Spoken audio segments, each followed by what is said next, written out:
no rules. No rules. No rules. It's just too much for me to handle. Rules? I'm an entrepreneurship guy. Rules in general. Rules, yeah. No, I like that. We started the show thinking like maybe this will get me fired, and then now we've hit a pivot where we're like, let's quit. That was your career strategy. It's like, Yeah. how do I get out of this? How do I get out of this? Podcast. Start a podcast. That's awesome. Yeah, no, it's pretty good strategy. How's it working so far? It's pretty good. Okay. I think I quit. Yes. Yeah. Well I don't done, know sir. if this might come out Cheers before to they that. find out, but it doesn't matter. So I have the cards.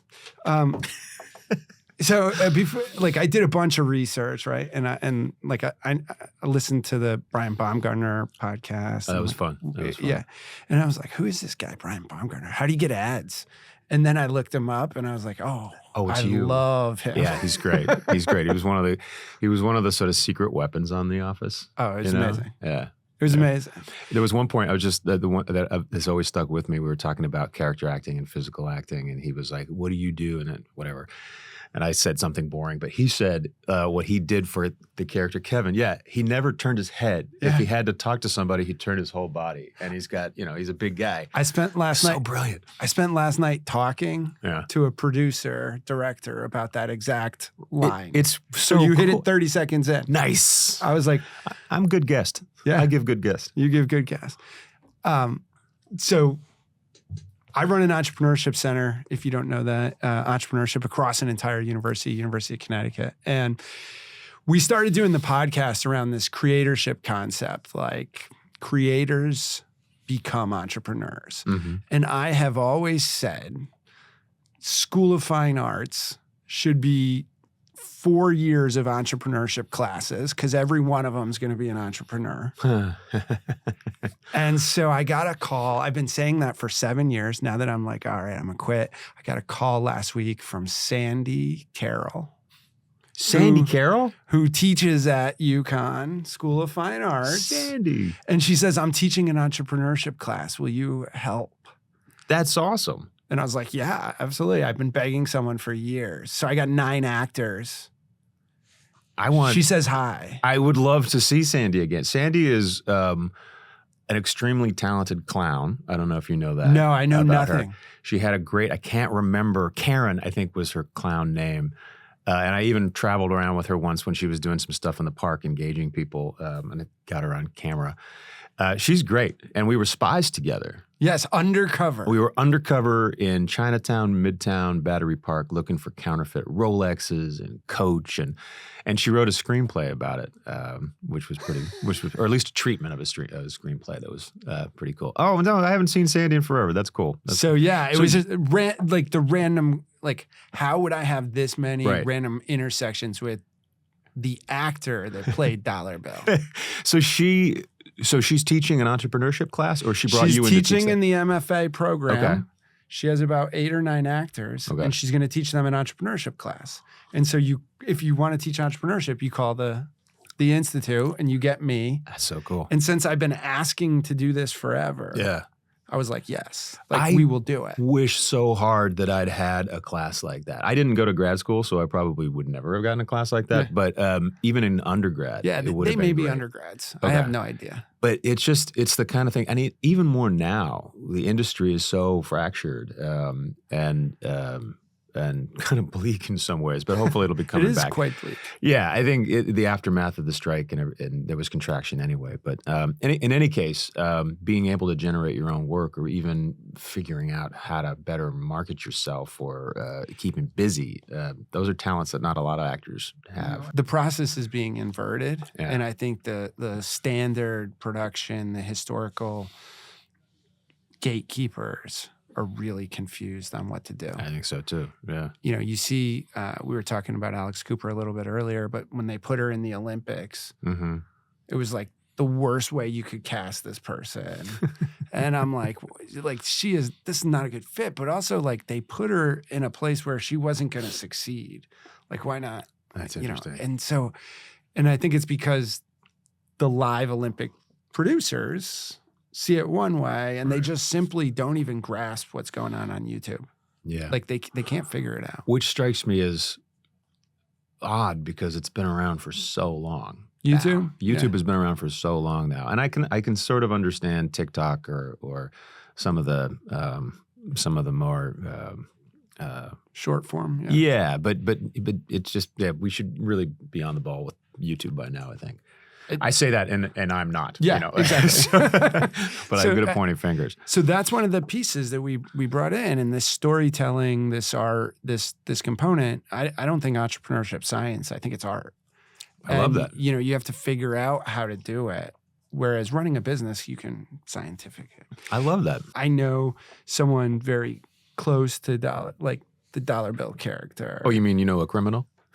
I don't think he's a criminal. You don't think Dollar Bill's a criminal? No, I mean maybe in the show it's a little. That's what it's I'm talking. a little bit. Yeah, far. I'm not talking about your friend, but it is funny when I meet people on the street. Some people, you can tell that their enjoyment of the character is aspirational. Yeah. Oh, I think he's amazing. It's a really, really fun character, but he breaks the law. I mean, I break the law. Like what? Crossing the street? Like against traffic? Yeah, I do. One time, Speed a little bit? One time before it was legal, when I was a teenager, I smoked a joint. Get out. No, I didn't. You didn't tell me about. I should have vetted this podcast yeah, much earlier. I'm out of here. But I mean, no, most people do break the law. They decide where they break it. Sure. I would quibble with most people, but yes, I would also say the people who break the law do, in fact, decide where they break the law. That doesn't make it not Speeding. illegal. Like most people speed. Look, I love the character Dollar Bill, but I do think that sometimes people, in the fun of the show, lost sight of the fact that these weren't good people. The decision of who's good people. No. I think it's good. The decision of who's good people. Where does that happen? Usually in the legal system. Yeah, I'd say. So sometimes, but like I was on the Enron deal back in the day. Okay. And like there were some bad people, and there were some not bad people. So explain that. So bad people. I'm sure there were a couple of really bad people at Enron. Okay. 2 in particular, maybe 3. Okay. Then there were a couple out in California that were doing some like crazy stuff on trades. Mm-hmm. But most of the people that broke the law weren't really bad people. They behaved badly. Behaving badly. That's fun. Sure. Right? Like you get stuck on this. Misbehaving can be fun, yeah, but there is a reason we have laws. I know. But as a former lawyer, I kind of see laws get interpreted differently for different people. Oh, sure. Well, yeah, and that's a problem. Right. And so we're sitting the whole here. no one's above the law ethos that we've pretended we have in this country has obviously been proven wrong. Yeah, I mean, I think that's what the last 5 years. The last 5 years have unmasked the pretending, in my opinion. Sure. That's where I start to get But to. where I quibble is if people are like, well, if they can get away with it, then, well, let's just tear it all down. Everyone can get away with everything. I mean, we still have to, where we see it, where we see injustice, we still have to shout it out. We still have to point it out. We still have to, hopefully fight to make it a more just country or society. What do you want to fix in the world today? If you could fix one thing. We're like on the other side of the political spectrum, but not. The results are not far off. Like where I work to is we work to very similar places. What would I like to see? From a different angle. I would like to see everybody have the same shot. Yeah. I would like to see everybody have access, and I want to see a safety net because that is part of access. Can you imagine that this country cannot pay for the education, healthcare, and food of everybody under the age of 18? No, it's bullshit. Immediately. It's bullshit. This country can afford this country could actually afford to pay for everything you just described for everyone from cradle to grave if they wanted to. If we wanted to. I'm not saying, and I'd have to think much harder about it before I advocated for that, but we certainly can afford that. But you can get 18. to children. Like I think the right and the left could get to children. And if everyone has the same, maybe not, obviously it's never going to be the same, but if everyone has something bordering an equivalent chance. Yeah. Experience early on and foundation, then everybody has more of an actual chance to achieve anything. For sure. And I think that's when I got into education, that's what it's always been about is like, how do I flip the switch so that the weird kid in college has a chance? The weird kid. Yeah. Like, you mean Elon Musk? Weird, exactly. I think so I have extraordinary misfit toys. That's what I run. The island of extraordinary misfit toys. That. Yeah. That's great. Is that what you actually call it? Yeah, anecdotally, especially or to their face. Yeah, just so they know what we are. You are my toys, you misfits. No, I'm part of it. I'm part fantastic. of it. I built it for me. I just didn't have it when I was a kid. I love that image. I love that idea. That's great. And actually, I mean, that ties into what you were talking about early on. So many artists and artists, I'll just say, performing artists and visual artists and all kinds of artists are the misfits, or were misfits growing up. And are still to this day. I love working with artists. Right. It's my favorite. So cool. It's my favorite thing. My dream job 20 years ago, and that's changed, was like to start an entrepreneurship center at like SCAD or RISD or NC School for Performing Arts or something like that, because there's just so much creativity and creation happening. And like then I go and I sit there and I talk to them. I'm like, you're an entrepreneur. I'm like, no, I'm not. You're right. Which is what I would say if you told me that. Yeah. I'm an artist. Yeah. Oh, okay. Well, did you write that script? Yeah, I wrote the script. Right. Oh, did you figure out how to record it? Like, yeah. Oh, I figured it all out. And like, I scrounged this and this person helped me and I did this. Oh, okay. Did you show it? Yeah. And we charged for tickets. Yeah. Okay. You're an entrepreneur. That's great. Like every time, right? And we as artists, especially when we're younger, we never have it broken down to us like that. Like I'm actually learning stuff right now listening to you. I've always lamented the fact I loved Oberlin College where I went to school. Loved it for all kinds of reasons. What I know I missed out on was a business education. Not that I was seeking up business classes, but even within the classes that I was taking in the artistic realm, in the acting realm, theater realm, there should have been more about just general marketing even. Talking to your agent.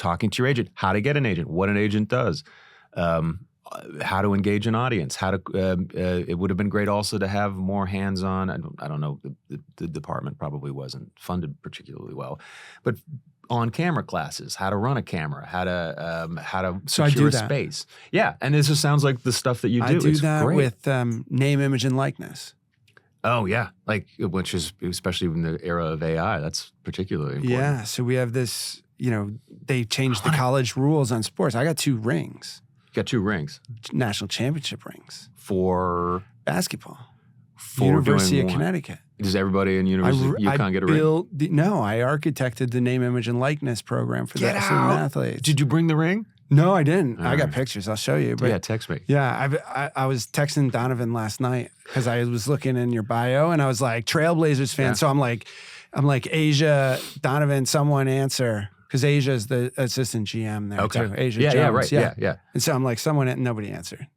Nobody answered last night. But Donovan was my student for a year. That's so cool. And his dad is just a great guy. I'm sorry he's hurt right now, but he started with a bang. Like he's playing like 19 minutes a game and he's leading all rookies and blocks. Yeah, when he puts on a little bit of weight and like it's going to be pretty. And he might getting gassed a little bit, but it's like it's a different speed. And he never played a ton of minutes in college either. Never. So he never shot. I texted him after the 3-pointer. I'm like, 2. He said 2 so far. I'm like, yo, dude. And he could always shoot the 3. That's what he said coming in. Yeah, he could always shoot the 3, and it was proven. So they didn't want him shooting in the game to disprove. Right, like whereas some of the players you gotta start shooting the 3. Right. So like Adama had the green light for like 2 shots, one each half. I love it. It was broken down like that. If he hit it, he got to shoot again. So the national championship game, we started with 2 Adama Sanogo 3-pointers. That's amazing. And so it was like, and I was like, oh, it's over. Or that was, I think, the semifinal. And I had to book my wife's, change her ticket home. I'm like, it's over. You're staying. We're winning. And we won. And it was a lot of fun. That's so cool. I mean, because nobody knew what to do. Yeah. And I'm like, oh, this is easy. It's just entrepreneurship. I remember, there it is again. I remember Klingon came. First of all, I was shocked that he fell to us at Which is 7. the best thing that happened to you, unless Steph Castle had. It's true. Unless we get Flag or Bailey next year. Yeah, But you got to be really bad to get I know. Flag. Well, we're not. We've been not that bad. better. Well, I guess with the lottery. Anybody, we've been better than we. I was going to say better than we should be, but who knows what you should be. I'm shocked that we're not as bad as I thought. All right. But we also have differing timelines. So there's some consolidation. There's some roster cleanup that needs to happen. But damn, I love Sharp. I love, we got Denny Advia. Yeah. We got Klingon now. Anyway, this basketball podcast. But it's always half a basketball podcast anyway. Well, perfect. Yeah, I didn't know this. It can be. Yeah. Well, that's but the I beauty love of what I do. I get to do so many different things. Nobody believes me that I do all the things I do. That's really cool because you're an entrepreneur. Multiple times over. So the guiding light. Tell Donovan if you talk to him. I will. Tell him that this guy on a show you probably never watched is a huge fan. Yeah. Yeah. Okay. I told his father, I said, he's one of my best students. A lot of fathers know me. Yeah. And he says, how that's not my Donovan. I said, dude, it's your Donovan. Like, he shows up 30 minutes early. He's signing his autograph. Like, he has an autograph deal. He's signing his autographs. He's in class. He asks questions. Talk to the agent. He's engaged. Talk to the brand deal. The education was relevant to where he was going. That's cool. And I think it's the same way with artists and same visual painting, sculpture, like, you got to figure out how to get there. I got to sit in on one of your classes. You're welcome to come. We got Sandy. You want to meet Sandy? I would love to see Sandy again. Yeah. Now, do you actually teach down at SCAD, or is that the place? No. I teach at University of Connecticut. Okay. I mean, so that was a dream job when I started. I took the UConn job because it was like, oh, they're not going to make me do too much. Right. And then they found out I could do things.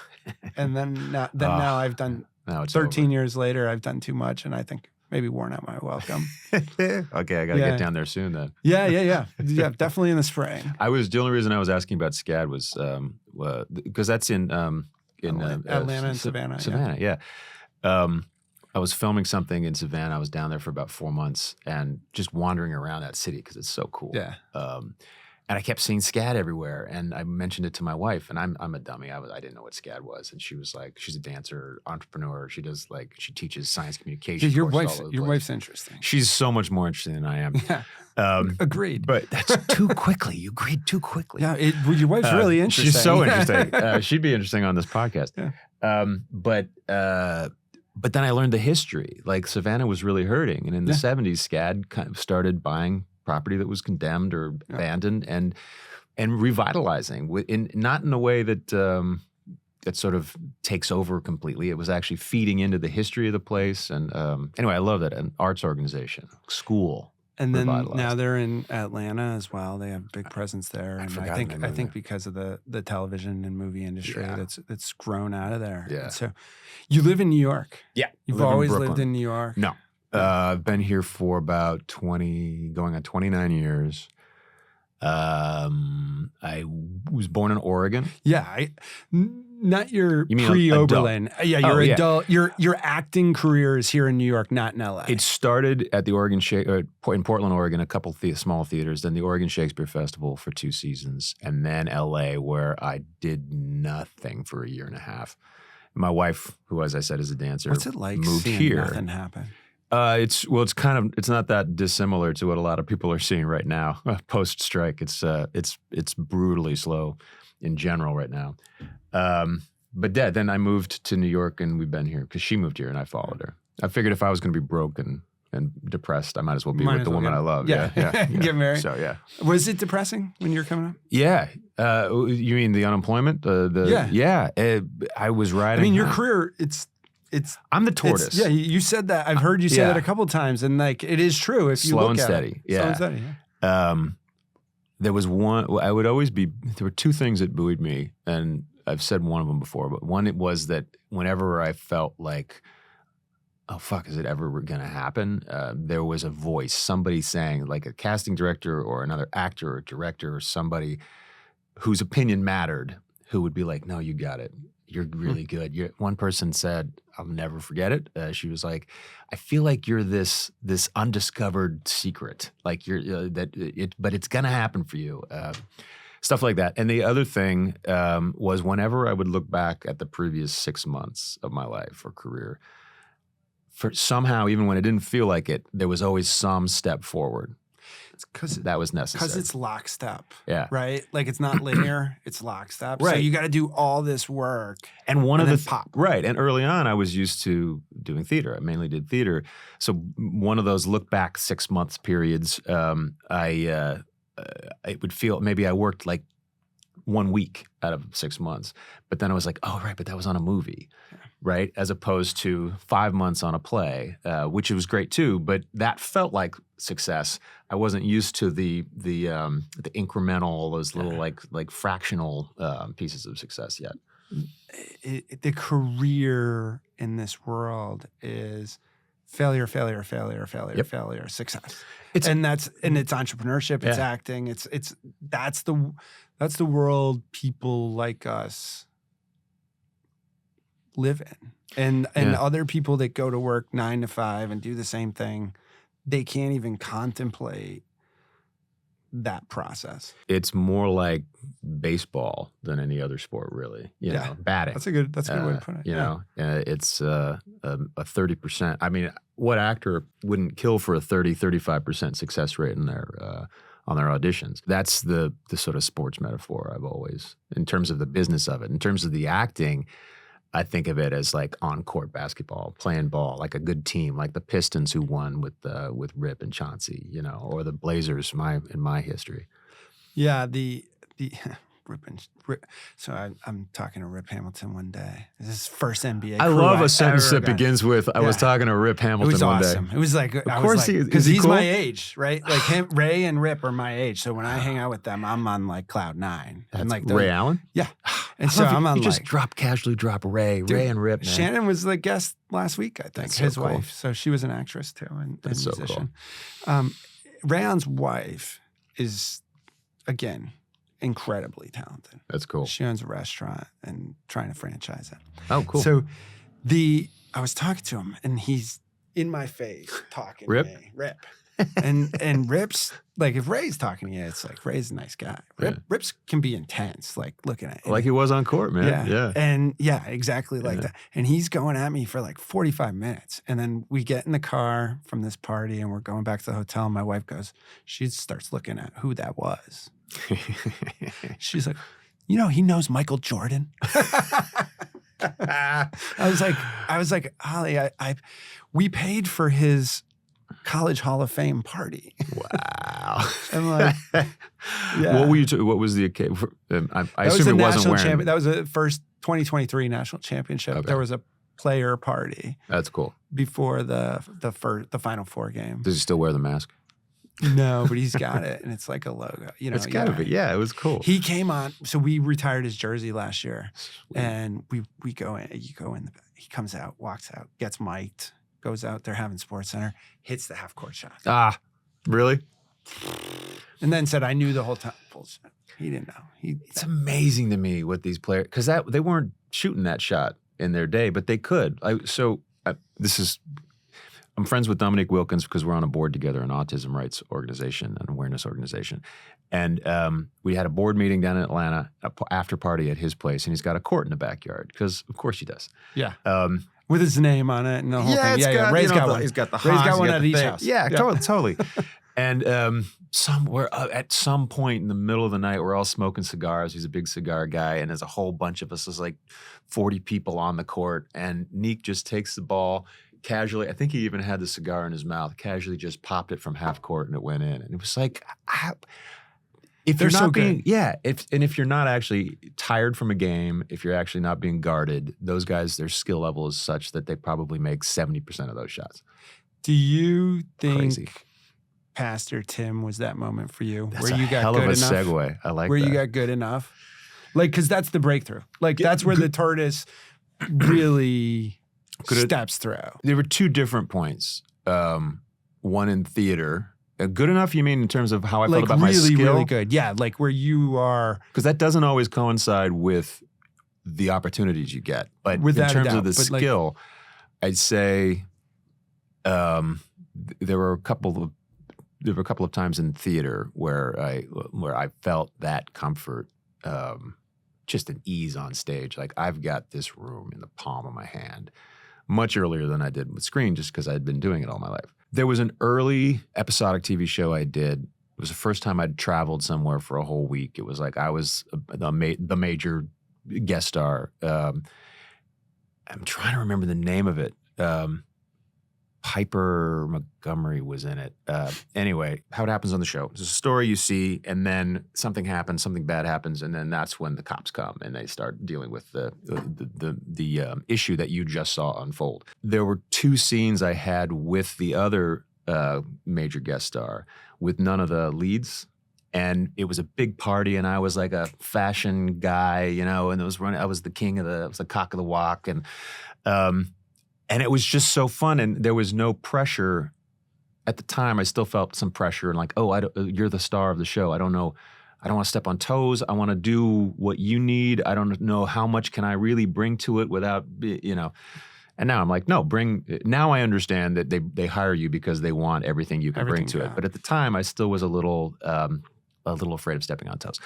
But because it was a party on a rooftop right off Times Square, and because the band was pumping and I was like supposed to be this cocky guy, and there were no people to worry about, there was no one whose toes I could step on. It went so well, and it was so easy, and it was the first time being on screen felt like theater to me in the ease. Wow. Yeah. And that didn't necessarily translate in every performance afterwards, but it was the thing I could always say, like, no. I know I am as good on screen as I am here. And then it started to finally seep in slowly. And that's exactly what I was thinking. Because of course you have to get that good to execute on the opportunity, right? Yeah. But I always wonder, and I ask that of like billionaires or anyone that I believe has achieved a level of greatness. When did you know? Right. And so even if you don't always hit, you can. Yeah, you've got the skill. Yeah, because nobody's 100. Yeah, right. And it was, and the main thing that I kept marveling at was the ease. I felt such ease, which meant my synapses would fire faster, which meant that different takes would have different kind of weird quirks. Like I wasn't afraid to fail. I wasn't afraid to try something big or try something completely different.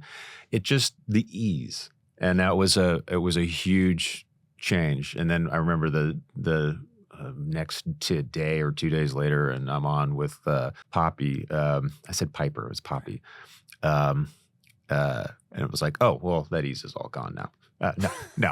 It actually, I was able to maintain it for that one, but I remember in another show later, I was like, why can't I find that? But it's hard. One of the hardest things for actors jobbing in on a show is like the one scene or the 1 or 2 scenes characters, because you have no backstory. You've got no time to get comfortable on set. You've got no time to get comfortable with the other actors, the director, the pace or the vibe of the show, and you just have to land and stick it. And it's not like theater; you don't get rehearsals. So it's harder. I think it's harder to do one scene on an ongoing episodic than it is to have like a 50-page monologue. It's so hard. The ability to like drop in and do something in a short period is there are people that can do that really, really well. Yeah. And it's remarkable. And it's similar in the entrepreneurship world. Is it? They can come in and they can look. Actually, I did some work with a rapper, and Eminem could do that. Eminem could do that, where he like comes, like they're in the studio for 36 hours and Em shows up and he's like, change this, change this, change that. Yep, boom. That's cool. Like on what kind of thing? Like what? He just can hear it, like on a rap. On his okay. Yeah. Okay. He can really come cool. in and I don't know if he's producing or not, but he could come in and be like, all right, this is what you have to change. Like he can just hear it. And is that on his stuff or no, on other people's stuff? Yeah. It's pretty remarkable. Yeah. Like, because like really people can't do it. Like most people would have to be a part of the whole process to really have a substantive impact on it. And so so that isolated component, it's hard because you got none of the context. And so it's almost any creative piece requires the relationship and the trust build out, especially when you're working with other people. But some people just are able to do it. That's really cool. And that's actually, I mean, that's got to be I actually think this is the case for plays and dance pieces, my wife being a dancer. Pretty far into the process, you bring outside eyes in. People who have not been around, they don't know why you made the decision. They don't know why you, or even what you had before, what you're even thinking about adding. And that's a necessary, it's a very helpful perspective to bring in. And you don't have to take their advice, but you should know, because you're so in the weeds. And, it's that whole thing about killing your babies. And it's not advocating killing babies. Just want to make that clear. Yeah. Unless Dollar Bill's going to make money. Unless they're making money too. So, that is absolutely, I've seen it over and over again. And the sports analogy probably is to go back to baseball, is the pinch hitter. Yeah. Right? Like there are guys that could do that. Yeah. And there were great hitters that could never do that. So let's see what the student question is. Our other studio, we have a giant screen. Or the closer too, the pitcher. The closer is one of the Mario, I hate the Yankees. Mariano Rivera figured that out in a way that's insane. Like the Yankees, that was probably the greatest ever. Yeah. She texted me so many times. She had so many questions, and I'm like, "No, I'm not asking. This is not your podcast. You get you get one question." Here we go. Let's do this. Kelly, thank you in here. Curious to know, from the very first note you received for your acting to the most recent feedback, which one has been the most impactful or has stayed with you the most? That's a very big fan. Big fan. That's big fan. She's which acting note? I'm assuming she means career-wise. Yeah, like when you're I assume you're acting and someone's commenting, someone's coaching at different points, and like where has that had impact? And it happens less now. It happens less on TV. Oftentimes you're cast for what you bring to the audition, or cast for what they've seen you bring to another series. So oftentimes the director's job in terms of molding a performance is 90% done just by the casting, because there is no rehearsal time, or very, very little rehearsal time. So I had no idea of that. Yeah. And when to whatever extent the director can mold the characters, that generally diminishes by another 90% after the pilot. Okay. Because once you're 5, 6, 7 episodes in, they're jobbing in directors, because usually that's the way it is. A director does 1 or 2 episodes, but you have been the one creating that character for half season, 2 seasons, 5 seasons. And the director can't come in and tell you, they can try, but they can't come in and tell you accurately this is what you'd be thinking. It's like, well, no, I've been living with this character for 7 years now, and it's not. Would you like it faster and funnier? Or like you can't tell me what my character is. So that type of direction is not as prevalent in TV. There's still a note I got from a high school acting teacher. I don't think about it all the time by any stretch, but I think it was impactful. I was always very comfortable on stage. I was always very comfortable in front of people, a bit of a ham. I liked making people laugh. I liked making people silent, in the room, depending on what scenes I was working on. But it was, but I wasn't rigorous with my prep. I didn't know what that meant. I didn't know how to prepare something. I just would memorize the lines, sort of. I'd get the gist, and I'd go up and I could deliver a performance, which is great. That meant that probably I had natural talent with it, with being being an actor. But it was only going to take me this far. And she didn't read me the riot act, but she pulled me aside a number of times and said, you have a gift, which was lovely to hear, another buoying thing. But you got to learn to be technical. You got to learn to be able to learn the craft. You learn the craft, recreate the performance. You're also not helping your fellow actors on stage if they don't know what you're giving, what you're going to give from day to day. And that doesn't mean some actors give carbon copy performances, and that can be good or bad. It can be great sometimes, or it can be dead kind of after a while. But you have to be predictable enough for the other people on stage. Otherwise, you might be giving this bravura performance, but you're undercutting everybody else on stage, and you're undercutting the play, and you're not giving the audience the best performance they can possibly have. So be be rigorous, take it serious, take the prep as seriously as you take the pleasure of being on stage. The talent is table stakes. I like that. The work is what is the differentiator. You love acting. Love it. You really love it. 100% love it. That's why periods of unemployment are so hard. It's just I love it. Love it. It's refreshing. It's hard for people to find something they really love. Was it hard to admit you wanted to be an actor? That's a good question. Yeah. Not to myself. It was hard to figure out how I was going to tell other people. Yeah. My dad, I think one of the things that helped me is my dad was a congressman for 18 years. And so every 2 years he could lose his job. And so there was a certain element of job insecurity that I think my parents were okay with. So the acting thing, that's usually one of the things that the unemployment is one of the major stumbling blocks for parents to get over. I think Isn't it audacious too? Like, oh, I'm going to be an actor. I didn't know any professional actors. I didn't know anybody who'd become a professional actor. I didn't know what the life of an actor looked like. I was joking with my wife recently that I remember trying to picture myself, even in college, trying to picture myself in New York as an actor, because it was always going to be New York.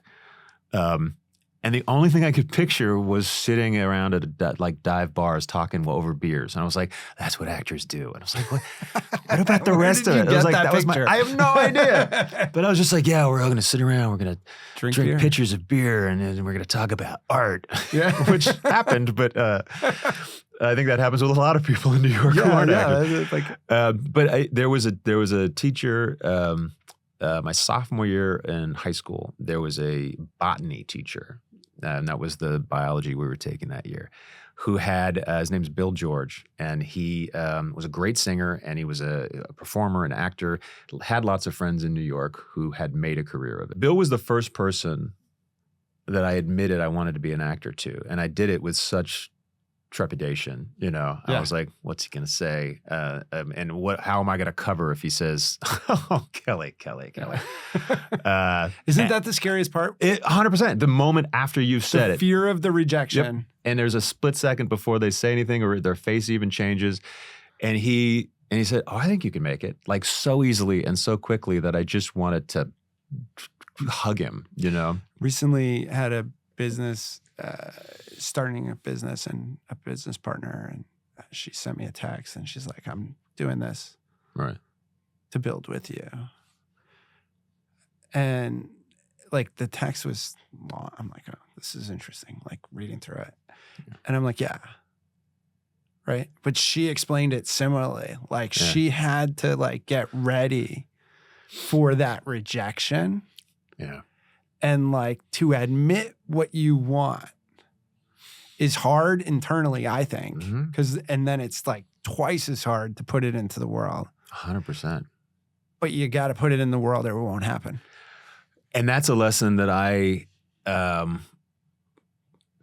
needed to learn more fully.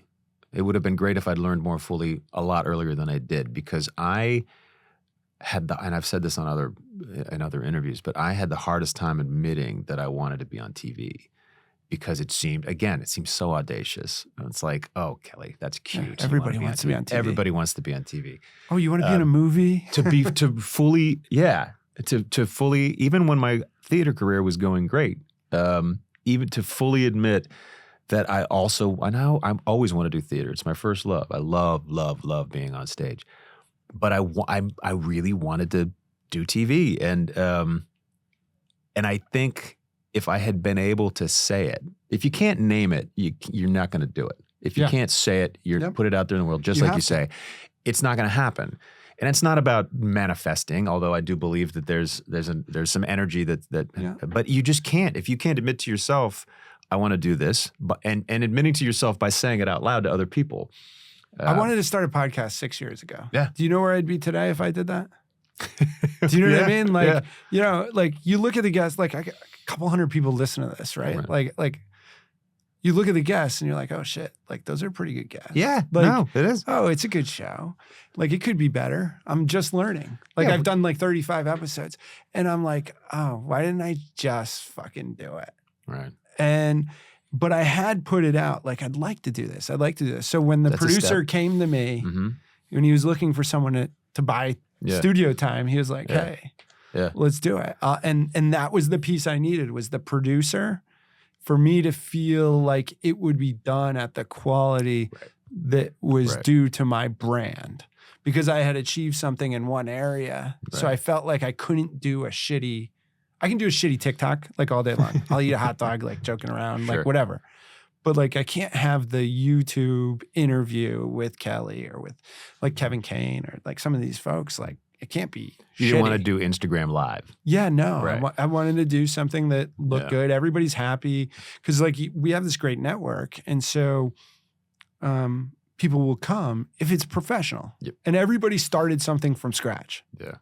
And so I'm like, oh, I'd be on episode 400, probably be bigger than Theo Von. I definitely would have got Trump on the interview, and I think that's hard for most people.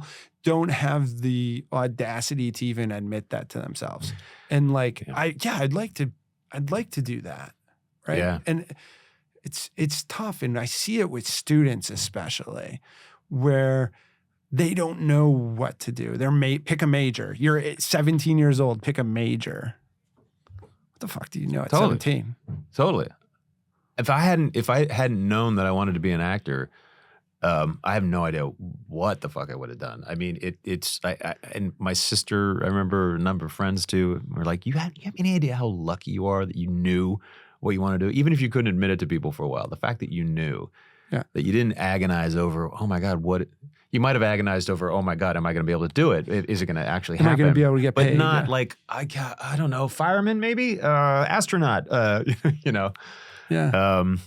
That is one of the most anxiety-inducing things in people's lives today. And it's like, parents are the worst at it because they're just driving the anxiety. Like you're 21 and you don't know what you want to do. Yeah. Like, dude, I'm 30. I'm 47. I'm reinventing every day. But that's good, yeah. And you've achieved along the way, so that probably takes a little bit of the it's now leveling up, right? But you still, when you try to level up, you still feel like a fraud. You go up and I'm on a call and like all these, I'm like, I'm not that good, am I? And then like, then people are like, oh, you're pretty good. Yeah. Oh, okay. Yeah, you're right. I am. No, you really do need, in business, you need that thumb as well.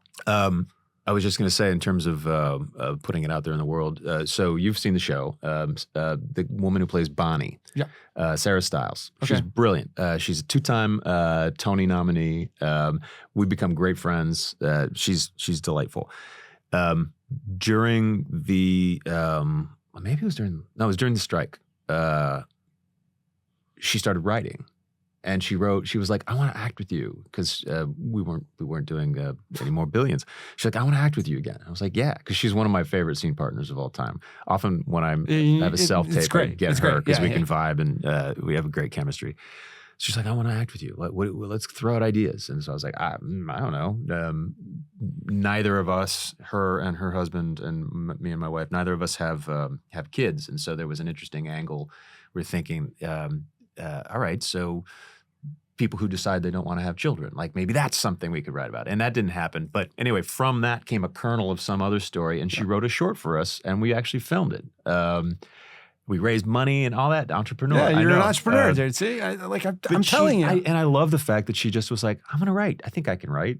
And I actually wish I could write. I think I probably could if I tried, but that would require me writing a lot of crap beforehand, and I probably should, since it's a desire of mine. Yeah. It's your 250 pages for a book is like Right. 2,500 pages written. Right. And I'd write a script. So Right. it would be, Yeah, maybe, And but those are like 100 pages long, 90 pages. So it was about 3 years ago. I was sitting on the pool and I said, well, I'm going to have a production company. And my wife's like, what? And I'm like, yeah. I'm like, I'm going to make movies. And she's like, what the fuck are you talking about? And I'm like, no, that's what we're going to do. Awesome. And so now we have a production company starting, and I'm like, yeah, that's unscripted. It's a lot easier. It's a lot easier to find talent, unscripted, Right. sell it, move it. But I'm like, I'll get there. Like, because that's what I'm going to do. I'm you going to wanna make make movies. movies. Like, I don't That's know nice. where my place is in making the movie, Right. but yeah, I'm going to figure out how to make movies. That's so cool. Like I know it, and it's just part of this journey that I see myself on. But it's going to happen. And the podcast, has this been the first step of the production company? Oh, the production company? No, the production company was finding a CEO was the first step, and a producer. Like, No, yeah, I because mean, I'm what- not a producer, so right. I mean, I guess I am, but now. Right, you are. I mean, yeah, now I am. Yeah. But the first production I made was the Worldwide Weenie Tour. that's a great title. Yeah, 3 days. I got a T-shirt. I'll send. Actually, it's the right size because your agent sent me all your sizes, so I'll send. Which I got real beef with Isaac. Or is Isaac your manager or agent? He's my manager's assistant. A manager's assistant. Yeah, Kyle's my manager. because he's. So we have a sponsor of this show. Okay. Like as ridiculous as that is. That's so cool. And it's no. Nad's underwear. And Nad's underwear is better for balls, organic underwear. So you got a pair. I got a pair. So, I got yeah, a you pair got a of pair Nad's. right over there. Sweet. It's fucking awesome. So Because I'm just going to Dan's be say, excited. underwear always, men's underwear always has a seam in the wrong fucking place, You right? you can be the eval. Okay. This is like I'm trying to keep the microplastics. Okay. Nice. Right? I like it. Yeah. So the guy really, he's a Yukon entrepreneur. So I'm like, just send me 40 pairs of underwear and we'll give them to the guests and I'll talk about it. And like you cut it out and That's great. paid advertising. And he's doing a lot of sales. So I send over a thing and I say, hey, because like the woman that does the booking, she doesn't like to ask like, what size is Kelly's underwear? So I'm like, hey, Isaac, we got this sponsor. Here's the link. What size underwear does Kelly wear? And I got back. I know I can buy you a gift at clothing. I can get you custom made clothing anywhere except for underwear size. Like, dude, right. the question was small, medium, large, or XL. That's it. I'm not asking for pictures. Yeah, no, he's like waist, like every dimension. I'm like, dude, all right, I'm just gonna bring 3 pairs, and he can take which one he wants, the right size. That's it. Okay. Awesome. So this is That's hilarious. No, so the podcast was more about I've been ahead of the curve on a number of things in my life. And I've never captured the value of being ahead of the curve. And so we're creating timestamps. And I think I'm ahead of the curve on the future of entertainment. Cool. And we're creating little timestamps along the way. We have had someone that has 2,000 followers on Instagram. And she had one good skit that she had, one good skit. And she was trying to do stand-up. She did like stand-up at Boris and Horton's where she was working, like bring your dog and we'll do stand-up, trying to get stage time. And she came in and I'm like, you should publish more. This was really good. And so she's the only recurring guest I have now. Oh, that's so great. She's going to keep coming back. And she came back and I'm like, hey, you've done a lot of skits. And she's like, yeah. She's like, you told me to. I was like, I had no idea, right? Like, and so I'm like, oh, wow. And then last night was her first. It was called Megabeth. Okay. Megabeth. From Megadeth. Oh, And like, okay, it great. was her first night of hosting a slate of comedians. And so I was like, oh man, like I've had this impact here. That's nice. That must And feel like, great. It's one of one of the best feelings in the world. And so we're doing that. And then we have Peabody Award winners, Emmy Award winners. Nice. No Oscars yet. No Oscars? No, Okay. no. You'll Well, get that. So I'm kind of hoping you go off and do a movie and win an Oscar, and then I'll say I had an Oscar. That's right. Because they're not coming here. But no, it's I Never think, say never. I think I see it's that arts, entertainment, sports, entrepreneurship convergence. Mm-hmm. At the very least, it's really, really valuable. At the best, I actually do see the future. That's And amazing. so So we've been making a lot of moves in that direction. I've been trying to push the university in that direction, and the university is really resisting.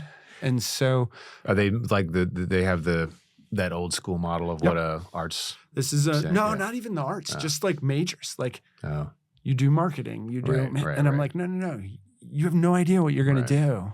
You get educated, right. And if you want to do anything, you should have an audience. Like you should have a YouTube. Like it's kind of a liberal arts ethos within that narrower within realm. A business school. We're teaching you how to think. We're teaching you how to. You can dabble in all this, and you have some proficiency with all of it. And it needs to become experiential. Yeah. So we don't have tests anymore. You can't write papers. Right. ChatGPT does it all. Right. So you have to reinvent that whole space. And I've been trying to push the university into it because I think it's a really valuable intersection to be at. UConn brand on sports. Yeah. UConn brand. Like we actually have a pretty great drama department, like acting, school of fine arts. That's cool. My favorite graduate is Bobby Moynihan. From Saturday Night Live. Nice. And like he was one of your students? No. But he's a graduate. He's a graduate from earlier. Okay. Yeah. And like I'm like this. I like the comedians. That's my. The comedians. I was just thinking about this the other day. I was talking to somebody about this, and it's not original, but I do think that it's easier for a good comedian to cross over into drama, for instance, than it is for a good dramatic actor to cross over into comedy. I mean, specific types of comedy where you're not pushing, then that's fine. You just play the stakes, you play the reality of it, and then it can be funny if it's written funny. But anything that's like pushing for comedy, it's hard for someone who's not well versed in that. Do you think you could go to Larry David show? Could you go to that? Because that's pure comedy, right? And like the dollar bill, the Pastor Tim, those characters. Yeah. Are funny characters. Yeah, I do think I could do that, and partially because my understanding anyway is that there's an ease on he puts people at ease, and it's just you just then behave, you talk, and you sort of do. I'm not a big enough celebrity that I would play myself, but whatever character I'd play, you just sort of behave that way.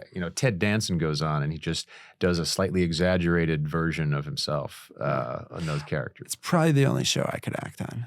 I think you'd be great just by knowing you for not even an hour yet. I mean, you'd be great. Yeah, well, we do have to wrap. I knocked over a table on RFK and Cheryl Hines one time on 72nd Street before the play, and.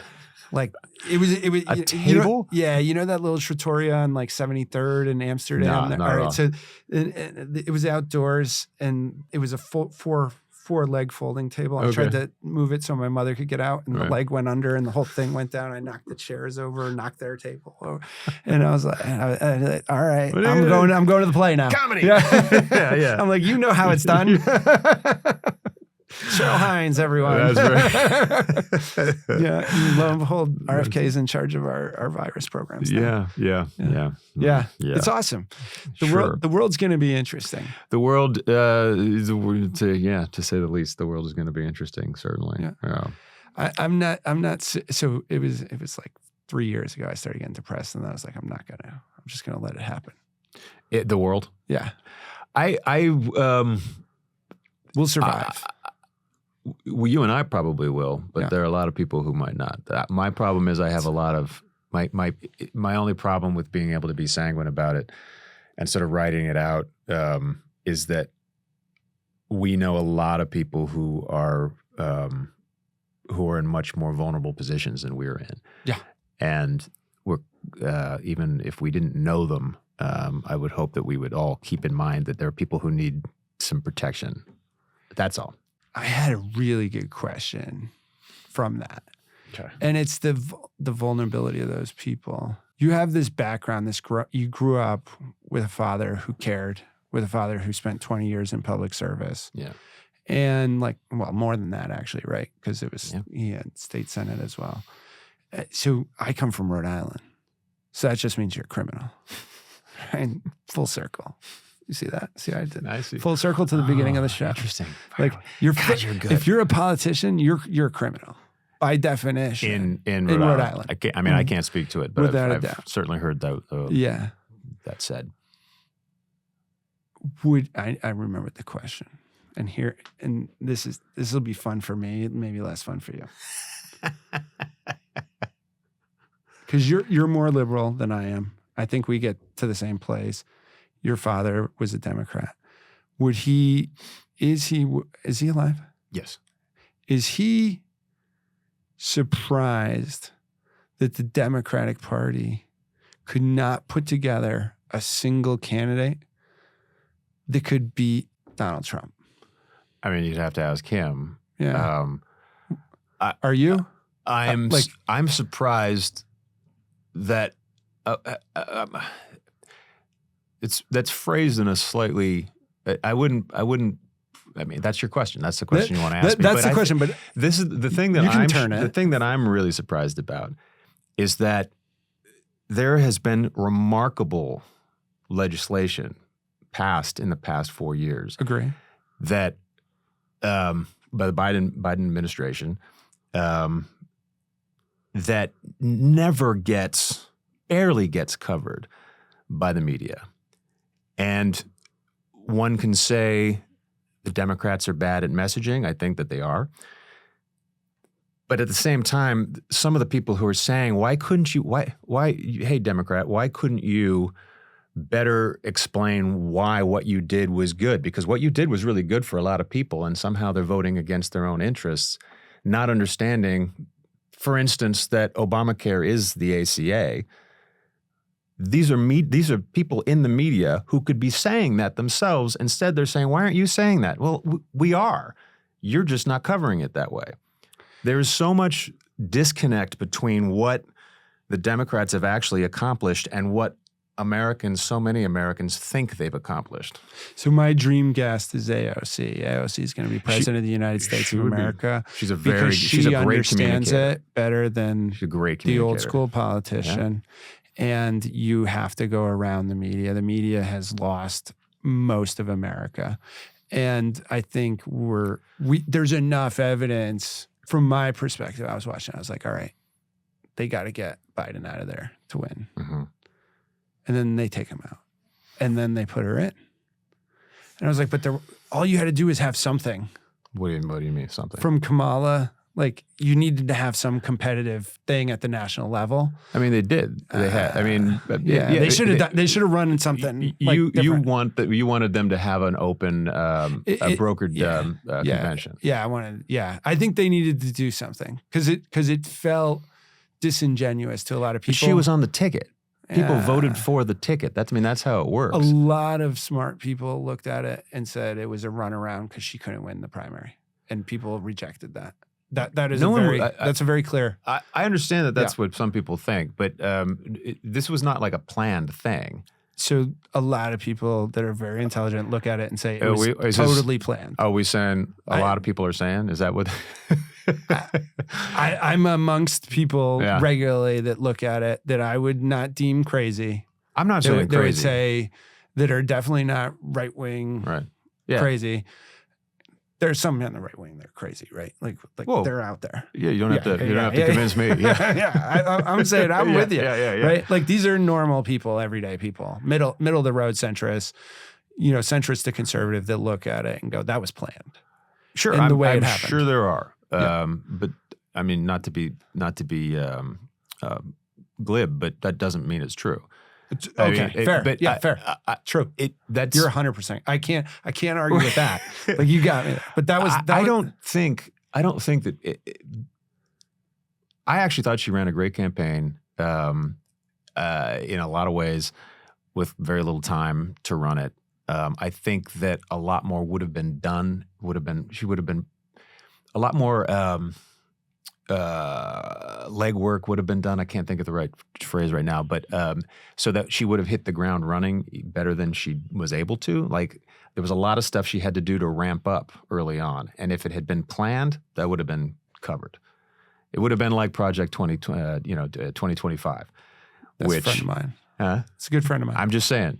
Good friend of mine. It's that would have been like that. Even though Trump said that he was he'd never even heard of it before, that plan was in place, and we're probably going to see they're going to hit the ground running. And I think if Kamala had been planned, Do you want a job with them? I'll make a call. no, I'm good. I'm good. Thanks. If that had been planned to install Kamala, then it would have been much smoother. I cannot argue with you that thinking it's true doesn't make it true. All right. Well, That's 100%. I cannot get there. But I think it's an interesting place because we definitely had a swing, like a rejection of something. Mm-hmm. And I don't think people really know one way or another, and they're going to figure it out in the next 4 years. And I think we're going to have an election. You think we're going to have another election?